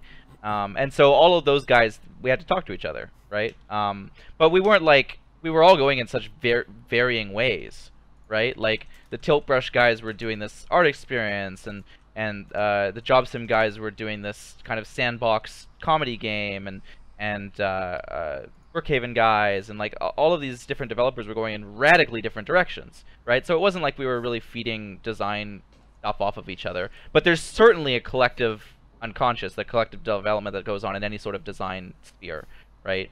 So like, I mean, even in the last few months, like Form, great game, we played that through, and it's like, oh, these guys are doing some similar things that we were working on with Emberstone. And I played Lone Echo the other day, and it's the same thing, right? Like there's lots of little things that are just starting to emerge now that we're all kind of doing at the same time and figuring out at the same time, which is kind of great. That's really nice. It's nice to see like more games going in that direction, like for example Lone Echo and the gallery. But do you say like implementing like an engaging story is probably one of the most challenging aspects of making a VR game right now? The most challenging, or is it like the technical side of it?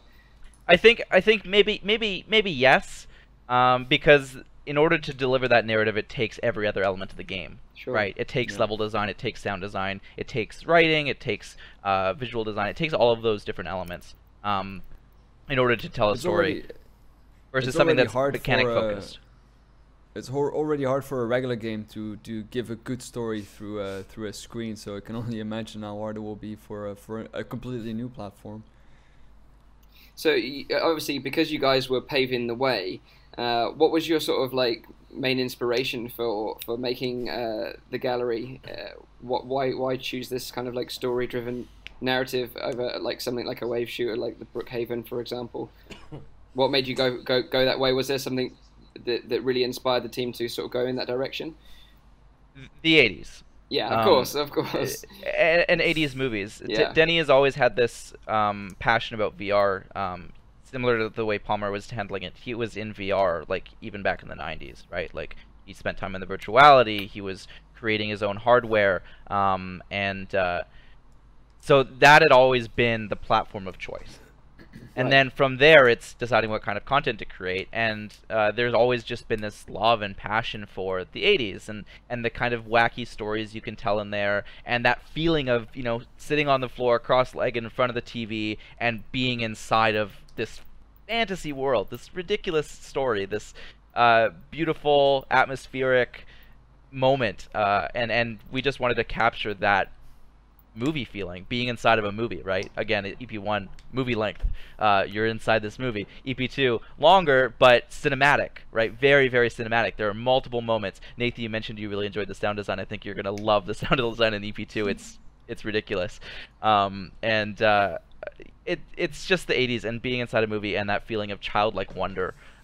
Right. The feeling I got from the first time I played the gallery was another game that I really loved back when I was a kid was The Longest Journey, when you have that rift that opens up and you enter that other world. I forgot the name of it, but it's also like that feeling of like getting immersed in like a fantasy world that I got really well from the gallery. And obviously because I played the game more recently, I kind of compared it to Stranger Things. It kind of gave me that kind of vibe, you know, like this kind of, you know, you're not quite sure what's going on. You've got all these 80s references there. You've got the cassette tapes, and I was thinking, you know, it's great that you've got these cassette tapes. That I wonder if there's kids that are going to play this game and wonder what the hell a cassette tape is, you know, because we're kind of in that era now where a lot of the sort of younger generation they didn't have cassette tapes like we did, you know. So it's like, what is this strange thing? There have definitely been demos where I've shown the game to a younger person and they're standing on their tippy toes to look up on the table at the beginning of the game, and I'm like, put the thing in the thing, you know. Yeah. But yeah. You know.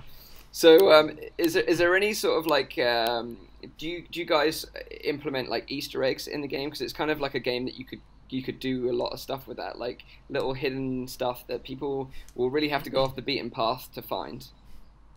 There's already enough kind of stuff that the player can miss because of the nature of the game's flow, that we didn't really want to go that route, okay. Because then that's a lot of extra work that people aren't even going to see.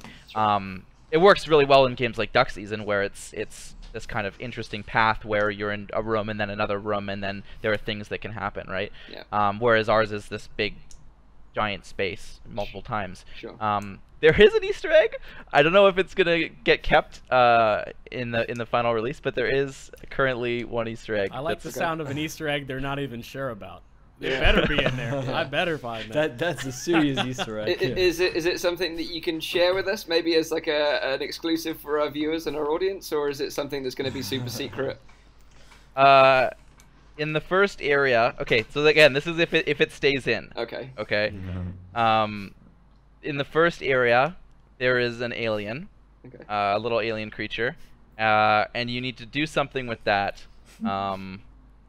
Okay. I love it. I love it. I know what Rowdy is thinking. Rowdy is thinking something dirty. I knew it. You need to do something with that. You're gonna do something with an alien, guys. Okay. Yeah, and then the Easter egg happens. And then the Easter egg happens. I like the sound of that. Oh, okay. sorry. I like stuff like that, because again, it's great having you guys on, but also like for people that watch the show, you know, it's something like exclusive to them, right? That they might find, you know, before maybe anyone else. So that's really cool. That's really cool. So is there anything else you want to talk about in terms of like the way you sort of ended up sort of designing the game, or any sort of other things during the game that you found that was super interesting or challenging, or? Yeah, I mean, there's obviously when you delay a game a couple times, then it implies that there were some challenges, and there certainly were. VR is challenging enough on its own, and instead of making another, 2-hour movie, linear game, we redid everything in the game. We put you to a whole new world where we had to create all new art and a whole new art style. We had to create a whole new interaction. Well, we decided to create a whole new interaction system, a whole new way to tell the story. We did everything, and so there was challenges in basically creating what amounts to a sequel and what amounts to a whole new game. We're talking about some of those at the full indie talk in Vancouver next week, and I believe there'll be a video of that afterwards. But yeah, some of the biggest ones were things like the gauntlet, and figuring out the right tunings for that, for it to feel one, intuitive, and two, good. Yeah. There in the early stages of it, it was either intuitive and bad, or good and not intuitive. But I think we've managed to find a middle ground now, where anytime we kind of show that game to people, then like the full game to people, then they are like, wow, I'm surprised by how easy this is to do. We even get non-gamers going in there and being like, okay, I figured this out. And I think Nathie has played the EP2 gameplay teaser.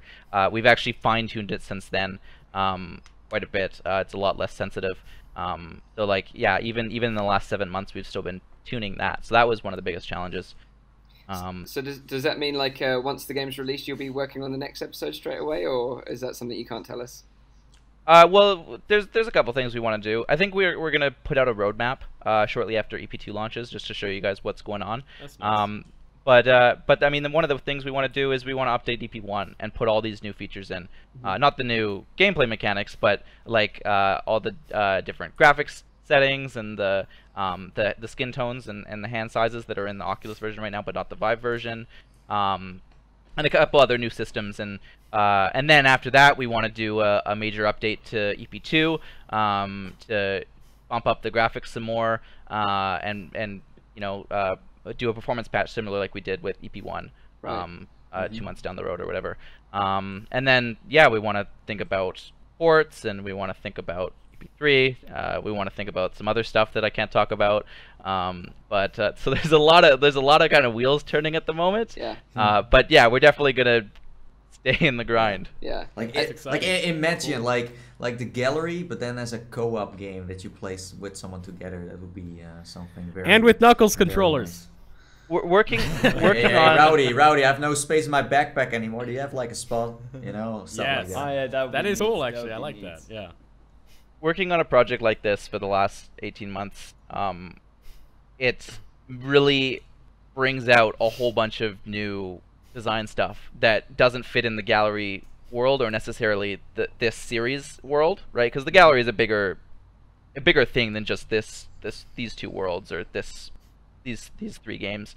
It's a much bigger thing, and so we've been thinking about different spin-offs we could do, and we're like, oh, we can take this one so much further, and it doesn't fit in this game, but we would love to do, you know, an experience around that. So it's good to know that there's some interest in types of experiences like that, because yeah, right now, you know, we're doing a very set thing with narrative-driven cinematic puzzle games, and there's lots of other stuff we could do, right? Sure, with all the stuff we've learned over the last few years. Yeah, of course. And the thing is, you guys were very smart in that, you know, if you own the original episode 1, you get a discount on episode 2. Is that right? That's right. Yeah. Yeah. That was a decision that was we were happy to be able to make. It's interesting because of course we were bundled with the Vive for 7 months, right? So there's a large chunk of those people that are just going to get a discount on the game out the box, and they didn't even buy the first game. Yeah. But we were happy to do it because we're really grateful for our existing fans, and I mean we couldn't have done it. We wouldn't have got bundled if the launch didn't go as well as it did, and we're just really happy to be able to offer that kind of thanks, I guess. Yeah. For owners of episode 1. And also, it's a game that should be played. If you have a virtual reality headset, I think it's one of the must-play games. Simple as. It's funny that you know, Job Simulator, The Lab, The Gallery, and some other titles out there are still the best ones, and that says something about the quality right now we are still dealing with, you know. So like The Gallery and those games have a certain quality, and that's a thing I want to see more. You know, that's why I'm happy episode 2 is coming out soon. Because there's so much stuff coming out. I think that Oculus Home is doing it really well with Lone Echo and having those really great experiences. I think that Steam VR is really suffering right now in a way. Like it's kind of weird to have like The Gallery and Job Simulator and some other titles, and then surrounding that with like shovelware. So it's kind of hard for some consumers to even find The Gallery, for example, and play that instead of another Wild West cowboy shooter or zombie sheep vampire turtle shooter. You know? Yeah. Is that confirmed, Nathie? Zombie sheep turtle shooter? Well, I mean, I've seen some stuff. Okay, but how is that for you guys? Like, how is it easy to target people through all that other stuff out there? Like, does it impact you guys that people maybe sometimes trust VR less because of the shovelware they experienced? Well, you mentioned that some things like the Job Simulator and The Lab and some of those launch titles still remain some of the best games in VR. And, well, and in my opinion, at least. Well, and I think where that comes from is that those guys were working on those games for years before VR's launch, right? Yeah. Valve's approach when Steam VR launched was that they removed any of their usual restrictions, be it cost or other restrictions, from uploading a VR game to Steam, right? They did their check for, you know, viruses and all their kind of performance stuff, but they just wanted to get developers working with it, right? So knowing that they didn't have to pay $100 to upload the game, then that's a big incentive for a developer to put it on Steam, right? And Valve's approach was to get as many developers wanting to work in VR and then releasing in VR as possible, right? And that's why there's so many titles on Steam, some good, some bad, and it's just specifically because Valve wanted to kickstart that entire market. Yeah. Now, as a developer, yes, that makes it very challenging when overnight there's thousands of games. I think we're up to like 2,500 VR-only games now maybe even more. So yeah, it becomes very challenging to stand out from that. We're really grateful for the bundle, and we're really grateful for the word of mouth. YouTubers like you guys, including our game in your favorite games lists, or giving us shout outs and that kind of thing, because right now VR market is so community focused, right? Yeah. Consumers are going to channels like yours. They're going to these websites. They're checking reviews before they buy anything, because they're sort of afraid on some of these markets that it's not going to be worth their money. Fortunately, Steam and Oculus Home now are more or less risk-free, because you can play something for under 2 hours and then refund it. But it's an interesting challenge, and it just helps that VR is so positive and communal in order for developers like us to get a chance. So. Yeah, but do you think that more developers should work longer on their games instead of just going real quick, like let's make a game within like 4 or 5 months and bam, let's go?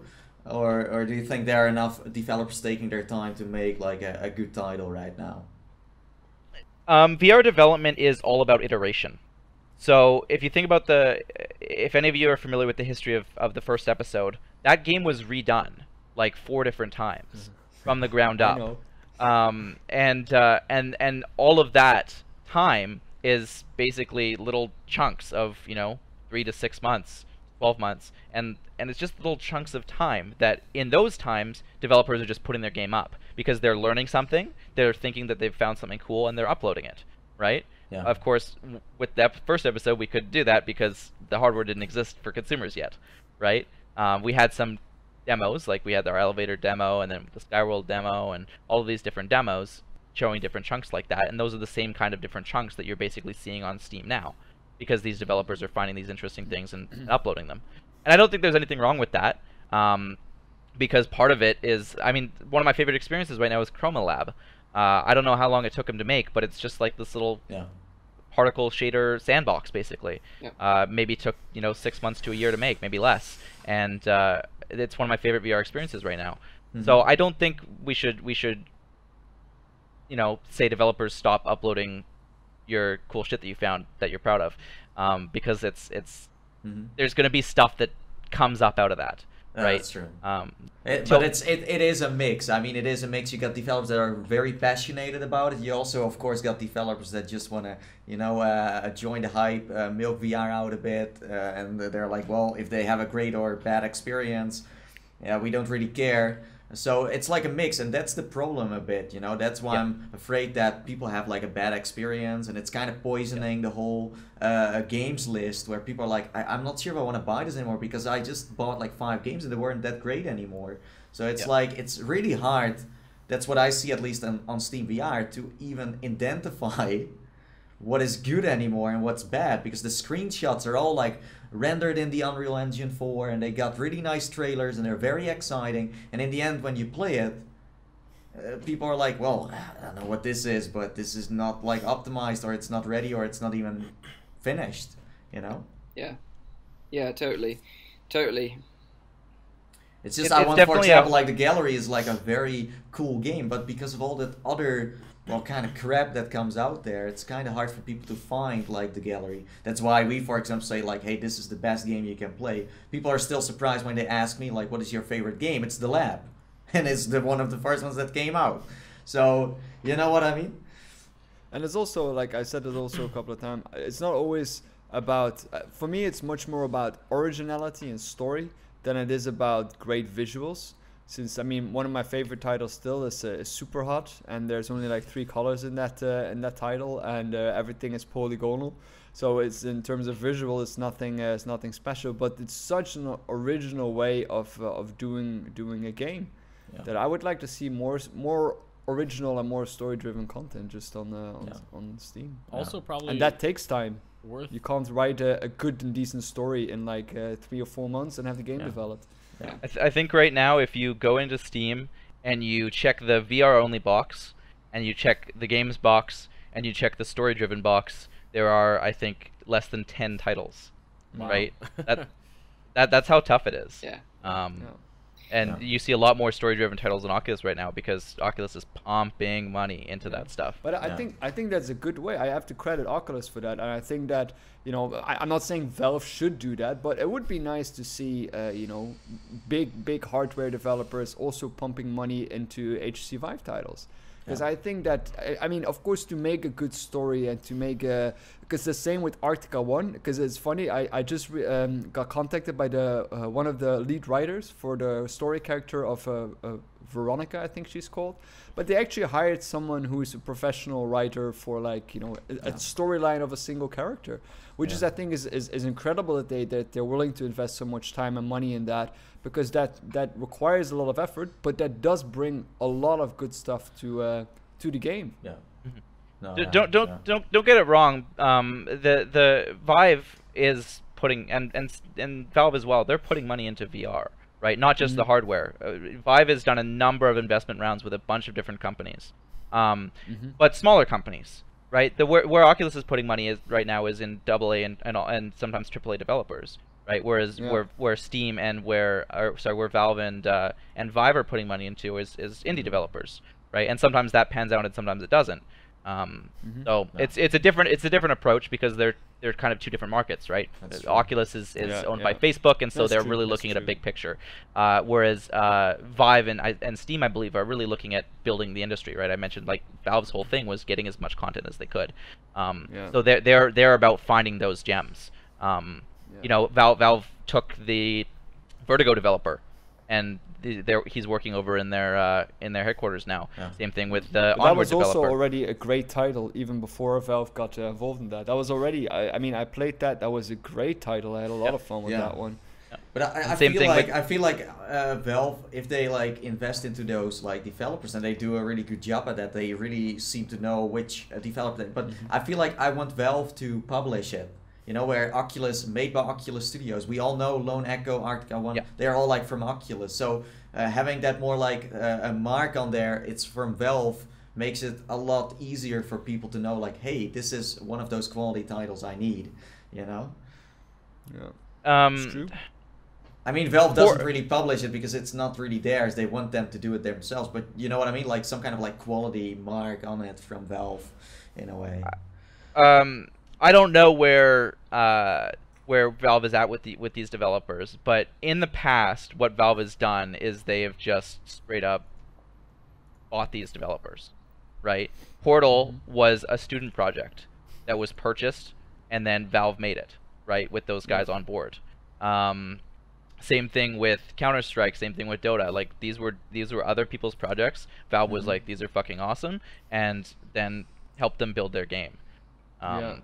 So if that happens with something like Onward and Dante and Zalubo and Vertigo, like, that would be awesome if Valve wanted to build those games. I think that's what both Nathies and me indeed mean, that, like, Valve steps up the game and, like, tries to publish those titles that are worthy of being published indeed.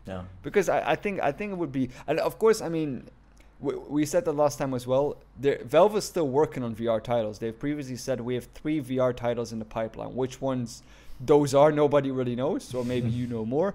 But I mean, they are working on something. They are working on something, which I think is, I think is a good thing, because I think VR needs that like killer title that everybody wants to play, even if you don't have a VR headset. A title that has a huge marketing campaign behind it, that has, like, you know, that will bring in people. So we've gone on super late, because I think this is the crazy thing we're going to find having devs on it, that, you know, you guys are so interesting to talk to that we're just going to keep on overrunning our time. But so I kind of want to wrap it up a little bit, but I want to throw it out to the viewers and the people that are watching to see if they've got any questions for Anthony before we wrap this up.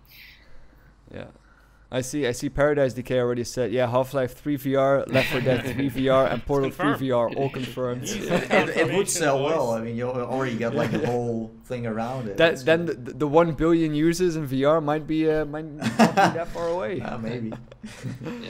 Now, didn't Half-Life 3, one of the developers already, like, put out that thing basically saying that it absolutely isn't happening because he's put out the story with different names? It's a trick. Story, Don't believe it. It's a trick, man. It's coming. It's still happening. No, it's not true.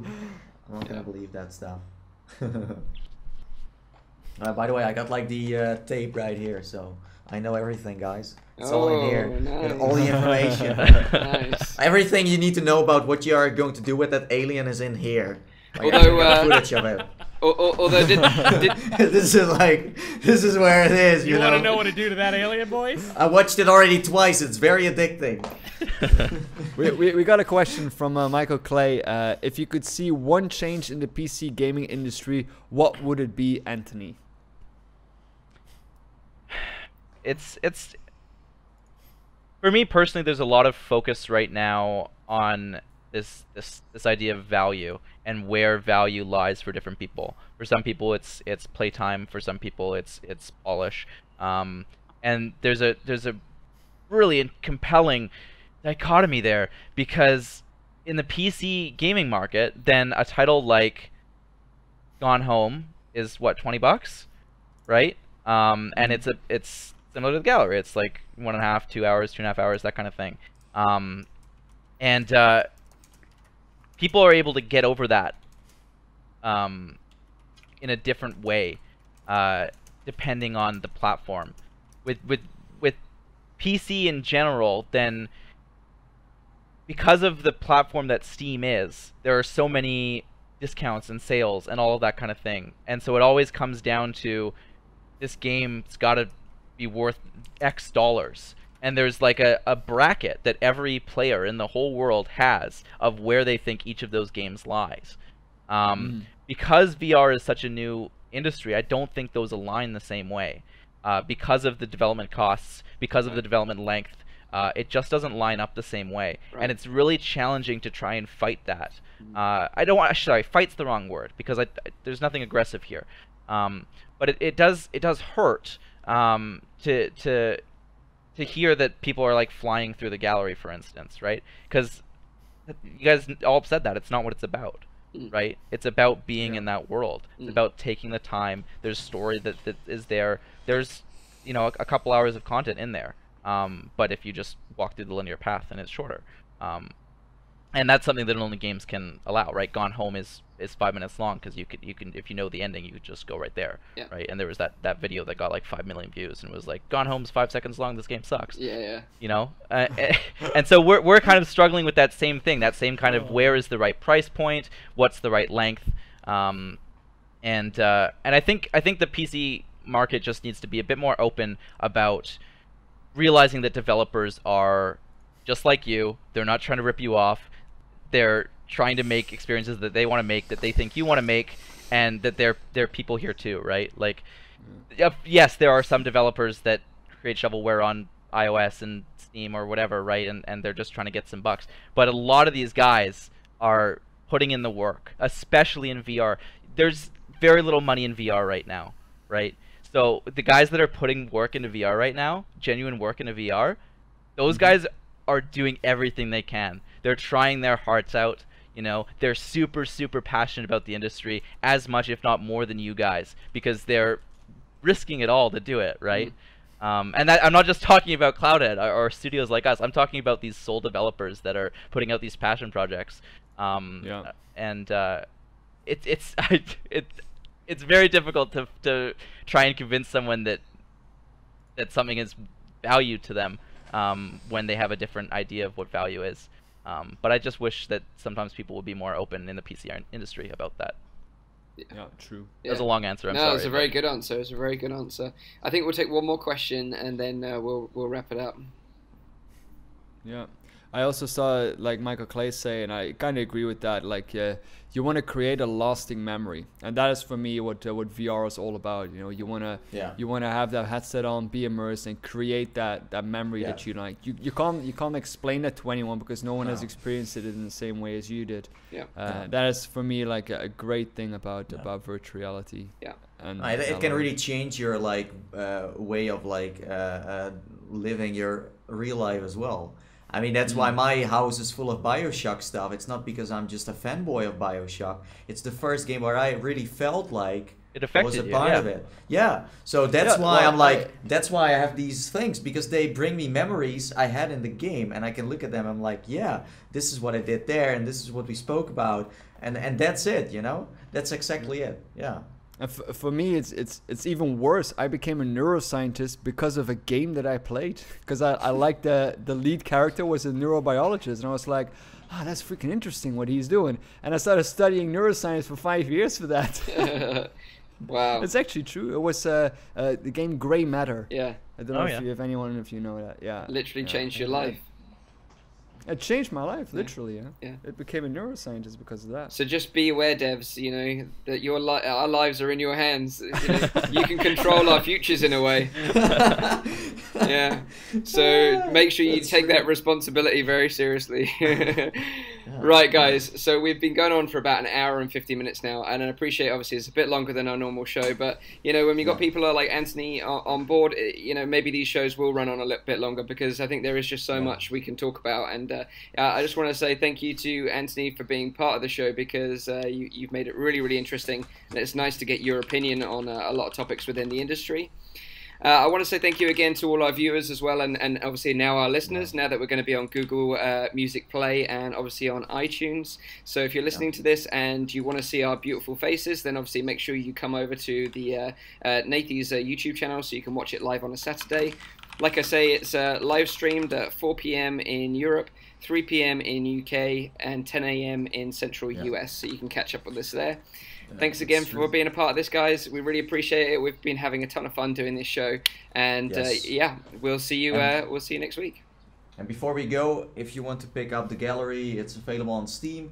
It's available on Oculus Home, and yeah, I would definitely check it out. So definitely, 100%. Well, see you later. Bye bye. Have a nice weekend. Bye. Thanks, guys. Bye bye.